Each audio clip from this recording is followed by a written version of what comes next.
Hey, pretty good. How are you? Man, if I was any better, I'd be twins.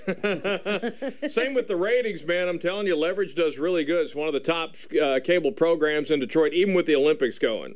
You know, we've been very fortunate. We've been battling the Olympics the whole time, and that's a horrible thing just because, you know, I love the Olympics, and we're rooting for America, but we're also kind of rooting for us. We've been good. We've got loyal fans, man. We're very fortunate. Elliot is such a wonderful character. Now, you're really good at the fighting and all that other stuff. I wonder how much of the cooking and the wine aficionado, how much of that is really Christian Kane? Cooking's actually me, man. I come up with all that stuff. Well, they write for me, and then I get to put in my own 2 cents. But the wine, not so much, but the cooking definitely me. Yeah, which is kind of funny because the episode the other day, Hardison put together this entire brew pub with all this food and everything in it, and you were throwing a fit that he decided to serve beer instead of wine or something like that, and it was really hysterical listening to the argument. They write that stuff for us, and then sometimes me and Aldous will just you start shooting from the hip.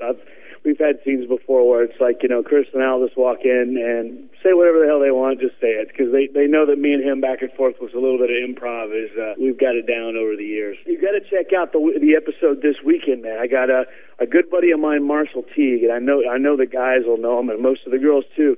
He's the bad guy in Roadhouse, the one that fought Patrick Swayze. Oh, yeah. Yeah, he's a very dear friend of mine. I've done 2 films with him, and now I'm doing and I had him come in, and you know, he wanted another fight. It's a knife fight. It is brutal, and it's me and Marshall, and we choreographed the whole thing step by step, and it's going to be a good one. Ironically, you brought it up. It happens at a culinary school, so there's a whole cooking aspect of Elliot, and it was a really fun episode to do. In all these fight scenes that you do you ever really take a bruise or hurt or get done with it and go, okay, that's going to hurt tomorrow? Knock on wood, I didn't go to the hospital this year. I go to the hospital about twice a year. Christian, is it true, though, that you've never had any formal training in it, or, you know, classes or anything in acting? Well, here's my thing, and I'm going to go ahead and say it. Some people can go to acting class, and it's really good for them, especially if you happen to not be working at the time. Okay. It keeps you honed. I grew up with the best teachers in the world, Anthony Hopkins, Tom Cruise, the guys that I was watching in movies. You know, that was my acting class.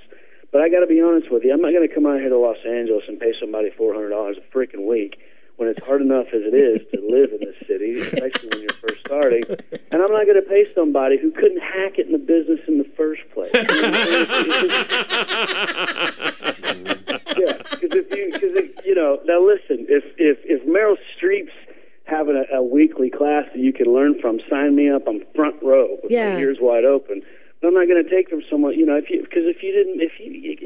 you were an actor, you'd be working. You wouldn't be teaching. You're right. Anyway, that's a horrible thing to say, but I don't care. That's my theory. Thanks for being so frank. So you get massages and like a chiropractor on set then because of, you know, getting so beat up? Beth does that. Beth Reescraft, who plays Parker more than me. I look over.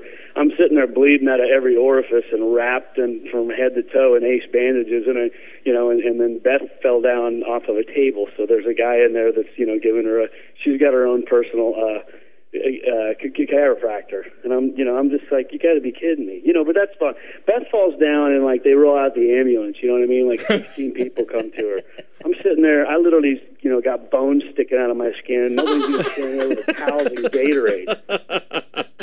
Well, we're hoping to get 10, 11, 12 seasons out of Leverage. It is, it's a fun show. Like you say, it's well written, it's well thought out, and it's funny. Honestly, we joke around about this, but we really would love to come out as a show and try to do like, here we go again. Play a dead body or something or whatever. That'd be fun this year. I was going to be a dancer. What we need is a really good fight scene between you and Grunwald where he just gets pummeled.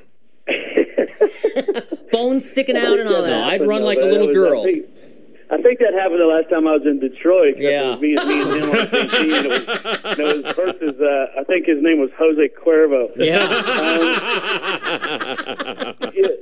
You guys do it, man. Come out. If you guys come out there, I promise you I'll put you on. We do it all the time, man. We have all our friends, our friends come out and we put them on. Every single little kid that's ever been on Leverage is the producer's kid or one of the actors' kids or something like that. It's just a huge family out there. We film in Portland, Oregon. We'll be watching. I never miss an episode. Dude, I appreciate it, guys. Thank you so much. I really, really appreciate this time. And please do watch. But I just appreciate you guys letting me come back on and talk about it. All right, anytime you want, man.